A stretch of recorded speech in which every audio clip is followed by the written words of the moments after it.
جب رسول اللہ صلی اللہ علیہ وسلم نے رسالت کی تبلیغ اور امت کی خیر خواہی کا کام مکمل کر لیا تو آپ کے اقوال و افعال میں دنیا سے رحلت کے آثار نمایاں ہونا شروع ہو گئے۔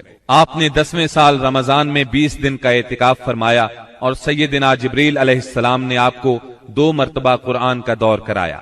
آپ نے اپنی صاحبزادی فاطمہ رضی اللہ عنہا سے فرمایا، میں سمجھتا ہوں میرا آخری وقت آ چکا ہے۔ سیدنا معاذ بن جبل رضی اللہ عنہ کو یمن کی طرف روانہ فرمایا تو انہیں وصیت فرمائی، اے معاذ، غالباً اس سال کے بعد تم مجھ سے ملاقات نہ کر سکو گے اور میری اس مسجد اور میری قبر کے پاس سے گزرو گے۔ یہ سن کر سیدنا معاذ بن جبل رضی اللہ عنہ رونے لگے۔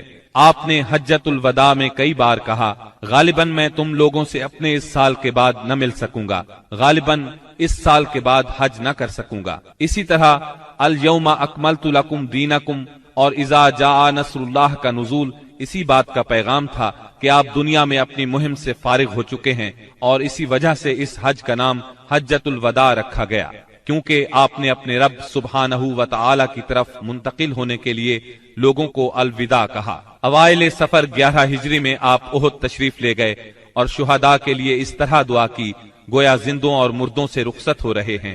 پھر واپس آ کر ممبر پر تشریف فرما ہوئے اور فرمایا، میں تمہارا پیش رو ہوں اور تم پر گواہ ہوں، اللہ کی قسم اس وقت اپنا حوض دیکھ رہا ہوں، مجھے زمین یا زمین کے خزانوں کی کنجیاں دی گئیں، اللہ کی قسم مجھے تم پر یہ خوف نہیں کہ تم میرے بعد شرک کرو گے، بلکہ اس کا اندیشہ ہے کہ دنیا میں ایک دوسرے سے آگے نکلنے کی دوڑ میں لگ جاؤ گے۔ ماہ سفر کے آخر میں آپ رات کے وقت بقیع غرقد تشریف لے گئے، اہل بقیع کے لیے دعائے مغفرت کی اور فرمایا، ہم بھی تم سے آن ملنے والے ہیں۔ ماہ سفر کے آخری پیر کو رسول اللہ صلی اللہ علیہ وسلم ایک جنازے میں بقیع تشریف لے گئے۔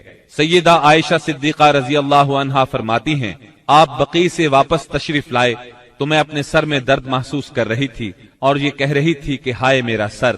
یہ سن کر آپ نے فرمایا، بلکہ میں واللہ اے عائشہ ہائے میرا سر۔ یہ آپ صلی اللہ علیہ وسلم کی بیماری کی ابتدا تھی، اس کے باوجود آپ باری باری سب بیویوں کے پاس دن گزارتے رہے، یہاں تک کہ مرض میں شدت آ گئی۔ اس وقت آپ سیدہ میمونہ رضی اللہ عنہا کے گھر میں تھے اور پوچھ رہے تھے، کل میں کہاں رہوں گا، میں کل کہاں رہوں گا؟ مطلب یہ تھا کہ مجھے سیدہ عائشہ رضی اللہ عنہا کے ہاں رہنے دیا جائے۔ چنانچہ ازواج مطہرات نے اجازت دے دی کہ آپ جہاں چاہیں رہیں۔